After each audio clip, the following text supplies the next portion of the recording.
Hey, what's going on, guys? It's Vash Stampede, and I'm about to do an anime discussion video. I just wanted to do this video because of something that happened recently that I found to be quite interesting and weird, to be honest with you. I found it to be very, very fucking weird. But I want to do an anime discussion about shipping wars. For those of you in the anime manga community, you know what a shipping war is. A shipping war is when the fandom of a series starts to debate and have, slight arguments as to who the main protagonist should be with. Whether it be the male protagonist who the male protagonist should end up with as far as the females is concerned, or if the female protagonist who she should end up with as far as the male characters are concerned. It's just that. It's supposed to be simple, innocent fun. Some of those things include Tenchi Muyo, stuff like that. Should Tenchi end up with Ryoko or Ayaka? You know what I'm saying? It's a general sort of back and forth between the fandoms, but at the same time, it's a mutual respect between the two. It's almost like Xbox versus PlayStation. Whereas there are people who are just loyal to one console or the next, it's still a sense of camaraderie between the two. But more recently, the shipping wars have gotten completely out of hand. I'm not going to say that certain things started it, but I can just go back and tell you when, for me, I started to notice that the shipping wars started to get a little bit, let's say, less than friendly. This has nothing to do with anime right now. Right now, I'm just going to be talking about in general, and then I go into some anime and manga shit later on. But initially, it started with, the whole deal with Harry Potter. The Harry Potter shipping war started around book 5. Around book 5-ish, you know what I'm saying? Because of, well, it started with the introduction of Cho's character, Cho-Chang, for those of you who don't know. It started with the introduction of her character because that was a girl who Harry liked and all that sort of shit. But after that, in book 5 and 6, is when we start to get the whole Jenny situation being brought up. And then that situation was brought up between Harry and Jenny, and then the fandom split in between who should Harry end up with, Jenny or Hermione. That was the one big thing that happened. That was the one question people wanted to be answered at the very end of the book. That was the one thing that people cared about the most. Not whether or not Harry was going to die, not whether or not Voldemort would triumph in this shit, not whether or not Harry will go down the corrupt road and become the next Voldemort. That didn't matter. They wanted to know who would Harry be fucking in the end of this series. That's what it boiled down to. Me, myself, I could not give a fuck whether he had chose Jenny, whether he had chose Hermione, or whether he had chose to bang Draco Malfoy. I would not give a fuck. I could care less who Harry ended up with in those books. So when I started noticing that shit around book 5, book 6, around that time, I was in high school. I was like, hey, it's weird though, man, because everybody keeps talking about Harry, Hermione, and Jenny. I was just like, what the fuck is going on? Even with Dumbledore dying in book 6, it was just like, who you think Harry going to end up being with? I'm like, somebody just died. A major character just died in this book. And you really are concerned about who's Harry going to be fucking in the end of this book? Why do you care? So that got me interested. Then another series completely came and just fucked that whole thing up, which was Twilight. Twilight came and it was Team Jacob this and Team Edward that. Team. Who is Bella gonna let enter her world when this series is said and done? Even though it was painfully obvious, if you have read the series, that it would be Edward. I don't understand why it was even a war. I don't really get it. But even Burger King, during the time when these movies were out, were supporting the teen movement. Hot Topic, Spencer's, all that shit. It was team whoever, and the shipping war started between fangirls who were just so in love with these two dudes. It just raged on. Now let's spill over into the anime world. For a long time, the shipping war had not been a factor. Shippings had been a factor. Like I said, Tenchi Muyo, people wanted to know, is it going to be Ayaka or Ryoko? And still to this day, it's like, is it going to be Ayaka or Ryoko? When in reality, if you guys have read any works by this guy, it's going to be all of them. It's painfully obvious that he's not going to choose one. He's going to choose all of them. So there's that. But the shippings had already, that had always existed. You know what I'm saying? Like, as far as manga and anime is concerned, people have always had their preferred couples. I get that shit. I do. I get it. You know what I'm saying? Me, myself, I was a bigger fan of Ryoko than I was of Ayaka. The whole dainty princess sort of thing, it was just too cliche. At that point, it was just too cliche. But now it's funny because in 2014, at this point, the tomboyish sort of can't express my feelings, but I do love you sort of shit, that's also cliche now. But whatever. The war hadn't started. Okay, the quote unquote shipping war had not started. Like I said, the shippings had already been there. But then we're introduced to a series called Naruto, and then the shipping war gets completely out of hand. It goes from just innocent to it started off innocent. It was just like, ooh, I like Hinata. Ooh, I like Sakura. That was it. You know what I'm saying? That was it. I mean, you had the slash fangirls who were like, ooh, Sasuke, Naruto, but I'm not going to include that one in because that one never really got as much momentum as those two. So it was always like, ooh, I like Sakura. Ooh, I like Hinata. Ooh, I like Sakura. Ooh, I like Hinata. And it was just that.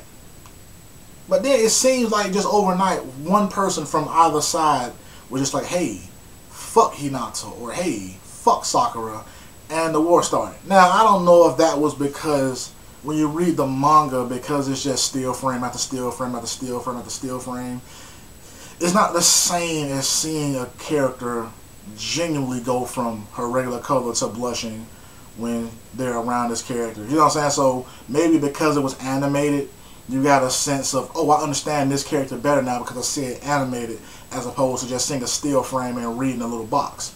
You know what I'm saying? Maybe that's what it was. Maybe because breath was breathed into these, you know what I'm saying, characters. Like, these characters were given life within the course of the anime as opposed to the development they were getting in the manga. Because with the manga, you have to just kind of wait for those panels to happen where they get development, whereas in the fucking anime, it's just like they're going to get development and, you know, personality early on because you're going to have a voice actor putting, you know, action into this character. So that might have been what it was. I don't know. You know what I'm saying? But it just erupted into, you know what I'm saying, a shipping war, which you had the Naruhina fans and the Narusaku fans, and it just got crazy. And I bring this up because I am a fan of Shigatsu wa Kimi no Oso, which is also called Your Lie in April in English. I'm a huge fan of that series, so much so that I subscribe to a forum in which, you know, I discuss various things with other people who are also into the series, you know what I'm saying? And one of the more recent things that we were all talking about was whether or not the main character, or the character, Kayori, was going to be alive or dead at the end of the series. You know what I'm saying? A lot of stuff happened.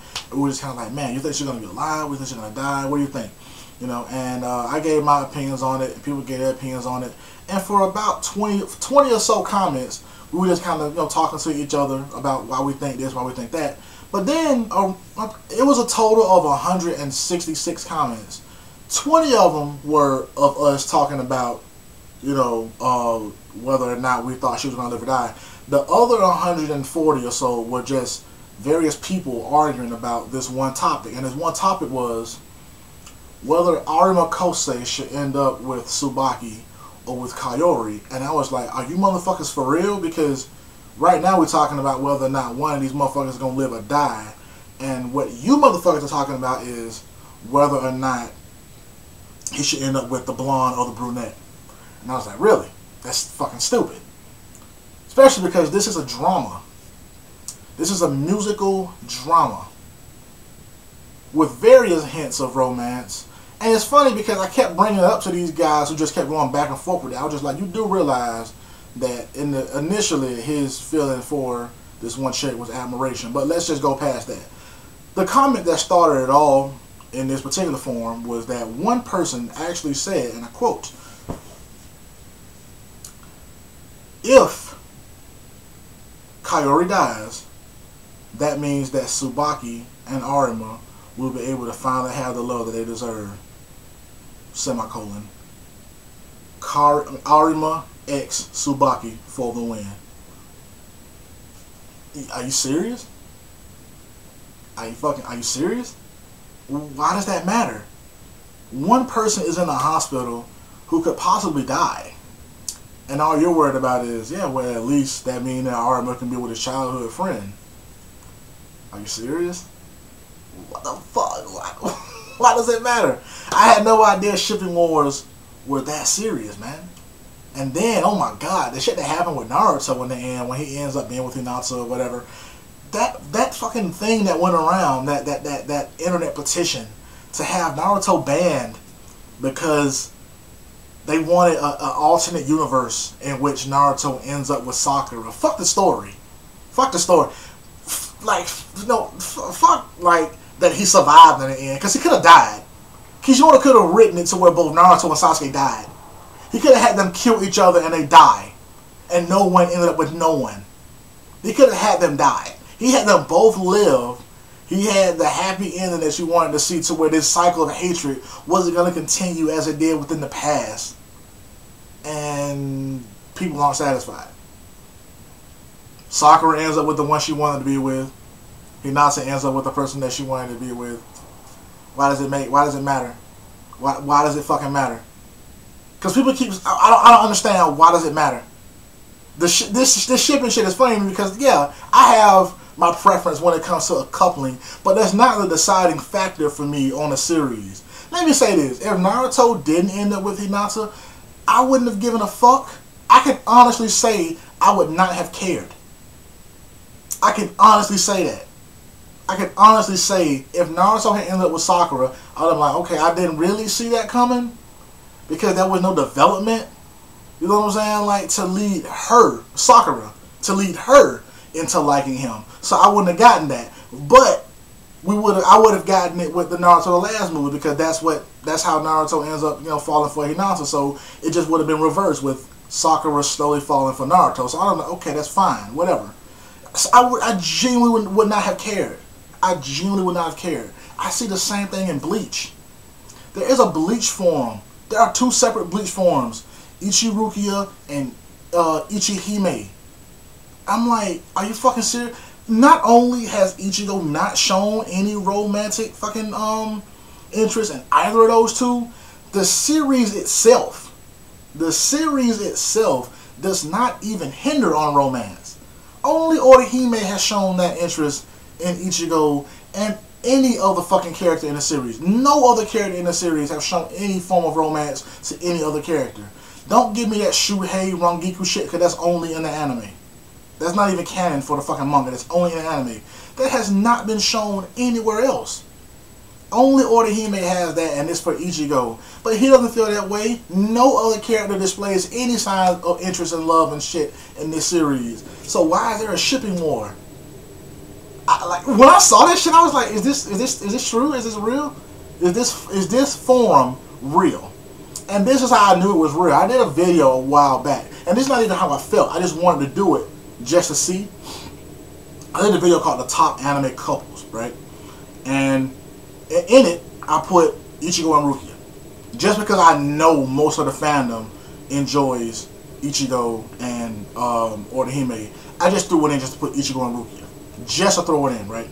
And then this one dude, and this is recent, that video was like 3 years old, 3 or 4 years old. This one guy recently said number 5 ruined the whole list for him and thumbed it down. And I'm just thinking to myself, that's one couple on the list, which was Ichigo and Rukia, number 5. That fucked up the whole list for him. So he agreed with everything up until that point. And afterwards, mind you, but still thumbed down the list because I put Ichigo and Rukia together. And I don't even give a fuck about that coupling. I put it up there just to see. So I was like, wow, shipping wars really do matter. Even in a series to where romance is not the primary source of entertainment for the audience. I also put in that list Colin and Lelouch. Just because. I'm not a fan of I don't care about the couplings in Code Geass at all.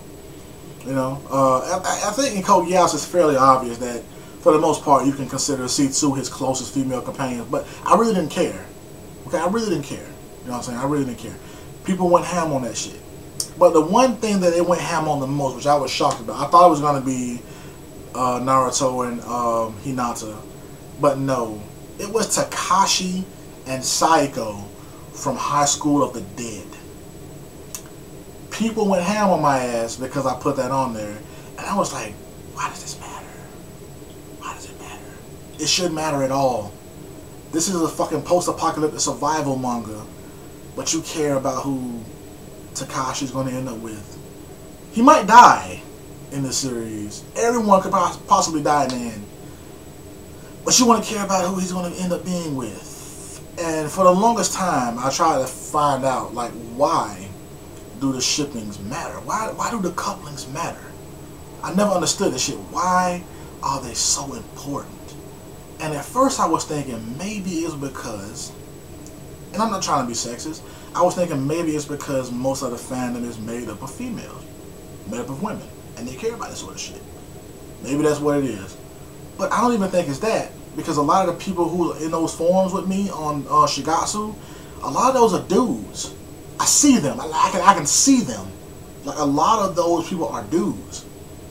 So I'm just like, okay, it has nothing to do with the sex or the gender of the person who's making the comments. So what is it that makes a coupling so important to a series where romance isn't the initial or final aspect of it? And that's my question to you all. Why is a coupling or a shipping so important in anime and manga that have nothing to do with romance or have little to do with romance? Why does it matter who Ichigo is going to end up with in Bleach? Why does it matter who Natsu is going to end up with in Fairy Tail? Why does it matter? I really don't understand why that matters. It's not an element within the series that should be heightened, but it's the most important aspect to most fans. And I just want to know why. I'm not being antagonistic. I just want to know why. If you into that shit, that's fine. That is perfectly fine. I mean, don't go off and do a petition like the stupid Narusaku fans did in that particular instance, but it's fine to be into the shit you want to be into. That's cool. But let me know. I'm curious as to why this shit has happened the way that it's happened, as far as the shipping war is concerned. But let me know, man. Fast Stampede.